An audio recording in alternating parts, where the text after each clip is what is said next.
యోహాను సువార్త 17వ అధ్యాయం 18వ వచనం.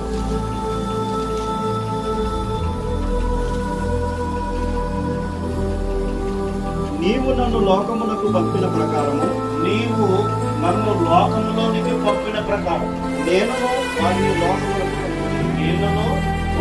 లోకమునకు పంపిస్తాను. తండ్రి అయినటువంటి యెహోవా దేవుడు ఈ లోకములో ఉన్నటువంటి మానవాళి అందరూ కూడా పాపముతో శాపములతో నశించిపోతున్నారు, మునిగిపోతున్నారు. దేవుడు అంటే భయము భక్తి లేదు. దేవుడు అంటే ఎవరు కూడా తెలియని రీతిలో బ్రతుకుతున్నారు. దేవుడంటే తెలుసు, దేవుడు ఉన్నాడని తెలుసు. దేవుడు భయము చూసినటువంటి వారు కూడా ఉన్నారు ఆ లోకంలో ఆ టైంలో. కానీ దేవుడు అంటే భయం కోల్పోతున్నారు. ఎందుకు కోల్పోతున్నారంటే సాతాను గారు చాలా క్లియర్గా సేవకులని దేవుని నమ్మించినటువంటి విశ్వాసులంటే అందరినీ కూడా మాయలో పడేస్తారు. సులువుగా చిక్కులు పెట్టు పాపం, ఎబ్రీ పత్రికలో ఉంటారు కదా, సులువుగా చిక్కులు పెట్టు పాపంలో సాతాను గారు పడేస్తున్నాడు. కనుక దేవుడు అంటే ఎవరు కూడా భయం అనేది లేదు. ఆ టైంలో దేవుడు ఏం చేశాడంటే తన ప్రియ కుమారుని లోకానికి ఎలా పంపించాడంటే, నీకు నన్ను లోకమునకు పంపిన ప్రకారం ఎందుకు పంపించాడంటే, ఈ లోకం మానవ శరీరంతో ఉండి దేవుని చేత నిర్మించబడినటువంటి మానవాళ్ళంతా కూడా దైవత్వాన్ని కోల్పోయి ఈ పాప శాపంతో కొట్టుమిట్టాడుతున్నటువంటి సమయంలో దేవుడు ఆలోచన చేశాడు. దేవుడే ఈ లోకానికి వచ్చి మాయలు మర్మాలు చేసి మనుషులు ఆకట్టుకోవాలంటే కష్టం, దేవదేవుడు రావాలంటే. కాబట్టి ఆయన ఆలోచన చేసి ఆయన ప్రియ కుమారుడైనటువంటి యేసుక్రీస్తు ప్రభువు వారు మరియ గర్భము ద్వారా దేవుడు మనకి అనుగ్రహించినటువంటి ఆ మానవ శరీరంతో కూడినటువంటి దేవుని కుమారుడు ఎలా ఉన్నాడు? ఇప్పుడు సేమ్ మనకులానే మానవ శరీరంలో మనిషి రూపంలో ఉన్నాడు. అందుకే మాట్లాడుతున్నాడు, నీవు నన్ను లోకములోనికి పంపిన ప్రకారం అదే రీతిగా ఎవరు పంపించాడు? మనల్ని కూడా పంపించాడు. ఎందుకు పంపించాడు? ఆయన ఒక్కడే చేయాలంటే చేయలేకపోతున్నాడు. కానీ మన మీద కూడా కొంత బాధ్యత పెట్టాడు. ఆయన చేయాలంటే ఒక మాటతో సెలవిస్తే చాలు, సమస్తమా మారిపోతారు. సమస్త మానవాళి అంతా కూడా అంటే ఇంచుమించుగా 900 కోట్ల మంది ఉన్నారు. ఒక్క మాట ఇస్తే చాలు, అందరూ మారిపోతారు ఒక్క క్షణంలో. అది కూడా అది దేవుడు ఏం చేశాడంటే అలా మార్చినా కూడా ఈ ప్రజలు పాపంతోనే చాలా అందంగా అలంకరించబడి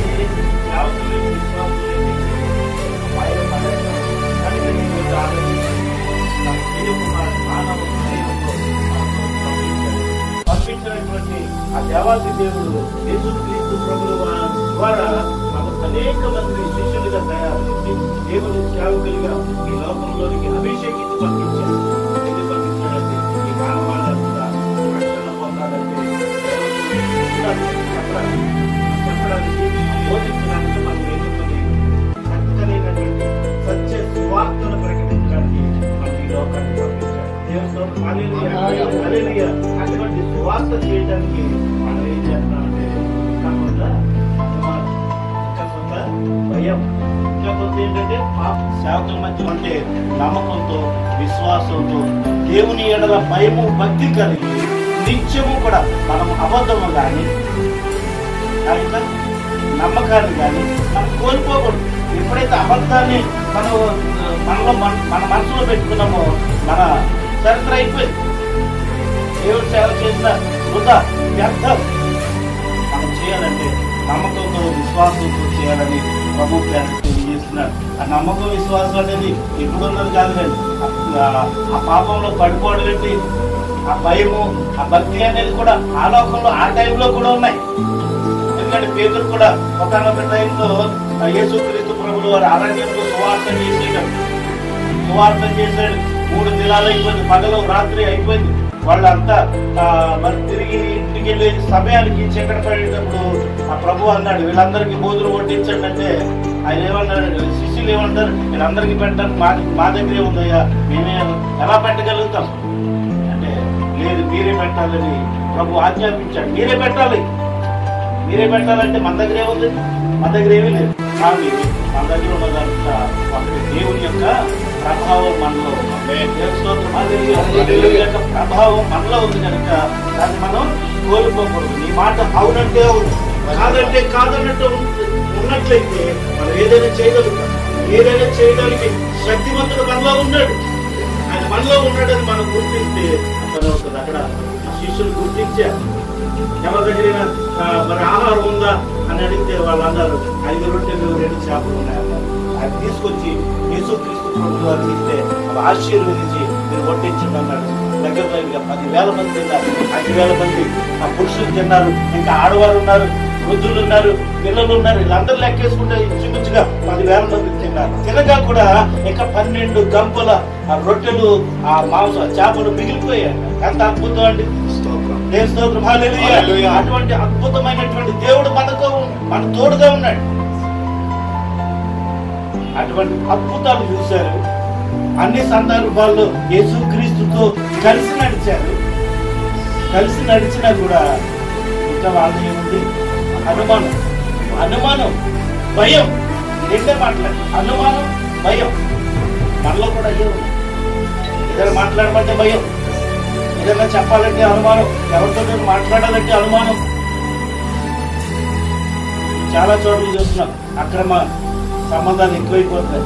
ఏ ఆడవారితోటైనా మనం మాట్లాడామంటే ఇంక మన పాస్టర్ గారు ఊరుకో, అలా ఉన్నాయి మన బ్రతులు. ఎందుకంటే భయాన్ని కలిగించేవాడు సాతాను గడితే ఆ బిరుదు భయం, అనుమానం ఇవన్నీ. కాబట్టి నా ప్రియమైనటువంటి దేవుని పెట్టారా మత్తయి సువార్తలో మార్చి 14వ అధ్యాయం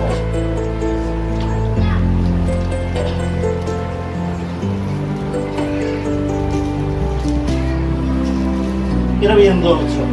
అక్కడ ఆ యొక్క జన సమూహం అంతటిని పంపించేసిన తర్వాత యేసుక్రీస్తు ప్రభువు వారు ఏకాంతముగా కొండ మీదకి వెళ్ళి ప్రార్థించడానికి ఆయన పూనుకున్నప్పుడు మిగిలిన శిష్యులందరినీ ఆయన ప్రేరేపించి ఏం చేశాడంటే, మీరు పడవెక్కి అవతలికి వెళ్ళిపోండి, వేరే ఊరికి వెళ్ళండి, నేను వెనకాల వస్తాను, మీరు వెళ్ళిపోండి అని తొందర చేసి శిష్యులందరినీ ఆ పడవెక్కి పంపించేస్తే మన చక్క పడవ మీద వెళ్ళిపోయారు. నేనేమో కొండ మీదకి వెళ్ళి ప్రార్థన చేసుకుని ప్రార్థన ముగించుకుని తిరిగి వచ్చేటప్పటికి ఎంత సమయం పట్టింది?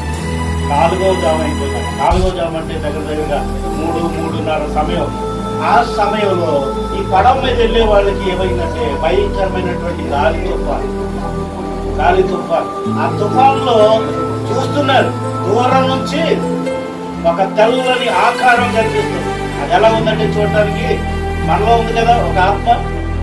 ఆ ఆత్మతో చూస్తే ఎలా ఉంది? ఒక దెయ్యం రూపంలో ఉంది. అది దెయ్యం రూపంలో కనిపిస్తుంది దూరాన్ని చూస్తే. శిష్యులు కూడా అదే అన్నారు. ఏమనుకున్నారు వీళ్ళు? ఆ రూపాన్ని చూసి, ఆ వెలుగును చూసి ఏమనుకున్నారు? అయ్యి బాబోయ్, దెయ్యం మీద వచ్చేస్తుంది, మన దగ్గరికి వచ్చేస్తుందని భయపడ్డారు. యేసుక్రీస్తుని గుర్తించలేదు. ఆయనతో కలిసి సహవాసం చేశారు, ఆయనతో అద్భుతాలు ఎన్నో చూశారు. ఎక్కడ చూసినా, ఎంత అద్భుతాలు చూసినా కూడా వీళ్ళు ఇంకా భయం ఉంది. అక్కడ దగ్గరికి వచ్చాడు ప్రభు. దగ్గరికి వచ్చినప్పుడు చూసి భయపడకండి అన్నాడు. ఇక్కడ ఒలికిపోతున్నారు. ఆ పడవలో ఒలికిపోతూ ఉంటే భయపడుతుంటే భయం చూస్తున్నటువంటి యేసుక్రీస్తు ఏమన్నాడు? అయ్యా భయపడుతుంది, నేనే, ధైర్యం తెచ్చుకున్నప్పుడు అప్పుడు ప్రభుతో పేతురు ఏమంటున్నాడంటే 28వ వచనం, పేతురు, ప్రభువా నీవే అయితే నీళ్ల మీద నేను కూడా నడిచి నీ దగ్గరికి రావడానికి సెలవు, ఒక ఆజ్ఞ నిజంగా నువ్వే అయితే. అప్పుడు వాళ్ళకి ఏమనుకున్నారు? దెయ్యం అనుకున్నారు. ఆయన దగ్గరకు వచ్చినా కూడా ఇంకా ఏమనుకుంటున్నారు? దెయ్యం అనుకుంటున్నారు. దూరాన్న దెయ్యం అనుకున్నారు. దగ్గరకు వచ్చినా కూడా ఆ దెయ్యంలాగే కనిపిస్తుంది ఆ రూపం. అనుమానంతో భయంతో అడుగుతున్నాడు పేతురు, ప్రభువా నీవే అయితే నేను కూడా నీళ్ళ మీద నడిచి నీ దగ్గరకు రావడానికి ఆగి. ఆయన ప్రభు అంటే మన కన్న తండ్రి. మనం ఏది అడిగినా ఆయన చేసే సమర్థుడు. ఆయన ఏమన్నాడు? ఒక్క మాట అన్నాడు, పేతురు రా బయట. పేతురు దిగాడు, పడవ మీద దిగాడు, అడుగు పెట్టాడు. అడుగు ఏమైంది? నీటి మీద ఆగింది. రోడ్డు మీద మన కాలేజీ ఎలా ఉంది అలాగే ఆగి పర్వాలేదు అనుకుని ధైర్యం తెచ్చుకున్నాడు. రెండో కాలు కింద పెట్టాడు, 4 అడుగులు వేస్తాడు, యేసయ్య దగ్గరికి వెళ్తున్నాడు. వెళుతూ వెళుతూ ఏమనుకున్నాడు? ఇప్పుడు వరకు ఏముంది వెనకాల? భయంకరమైన గాలి, భయంకరమైన గాలి గుర్తొచ్చింది. ఆయన సగం దూరం వెళ్ళిన తర్వాత యేసయ్య దగ్గరికి వెళ్తాడు, చెయ్యని తెస్తాడు. ఆ టైంలో ఏం చూశాడు? గాలిని చూసి చూశాడు. గాలిని చూసి భయపడి మునిగిపోసాగి. చూసారా? గాలిని చూసి భయపడ్డాడు. ముందేమో అద్భుతమైనటువంటి దేవుడు ఉన్నాడు, సర్వ సృష్టికర్త ఉన్నాడు, మన కన్న తండ్రి ఉన్నాడు. మన తండ్రి ఉండగా కూడా తన మనసులో ఏముంది? భయం. భయం, భయంతో పాటు అనుమానం. ఈ గాలి ఏం చేస్తుందో, మనం ముంచేస్తుందేమో. గాలి నిజమే, గాలి ముంచేస్తుంది. ఒక్క గాలి అలా విసుగు జరపండి, ఏమైపోతాం? మునిగిపోతాం. కానీ మన దేవుడు ఉన్నాడు, మన కన్న తండ్రి ఉన్నాడు. ఆయన చేయించి నడిపించే శక్తిమంతుడు. దేవస్తోత్రం, హల్లెలూయా. శక్తిమంతుడు ఉండగా కూడా పేతురు భయపడ్డాడు. చదవండి. ప్రభువా నన్ను రక్షించమని కేకలు వేశాడు. ప్రభువా నన్ను రక్షించమని కేకలు వేశాడు. వెంటనే యేసు చెయ్యి చాపి అతను పట్టుకుని, అల్ప విశ్వాసి ఎందుకు సందేహపడుతుందని అతను ఎదురు చెప్పాను. సరే, అల్ప విశ్వాసం, ఇంత పరిచయం చేస్తున్నాం, ఇంకా మనం ఎలా ఉంటున్నాం? అల్ప విశ్వాసంతో దేవుని యందు భయము భక్తి కలిగి ఉండట్లేదు. ఆ ప్రజల్లో దేవుని యందు భయము భక్తి ఎప్పుడైతే కలిగి ఉంటామో నీ మాట అవునంటే అవును, కాదంటే కాదు. ఆ విధంగా మనం ఉండాలి. మనము నమ్మకాన్ని కోరుకోవాలి. ప్రభువు రెండే మాట చెప్తున్నాడు, నమ్మకం, విశ్వాసం. నీలో నమ్మకం ఉందా? ప్రార్థన చెయ్యి. ఒక్క మాట సెలవిస్తే చాలు. యేసుక్రీస్తు సెలవిచ్చాడు, ఒక్క మాట, చిన్నవారా లేవన్నాడు. చనిపోయినటువంటి చిన్నపిల్ల చనిపోయింది. వీళ్ళందరూ ఆ డోలు వాయిద్యాలు వాయిస్తూ రోధిస్తూ ఉన్నారు అమ్మాయిని సమాధి చేయటానికి.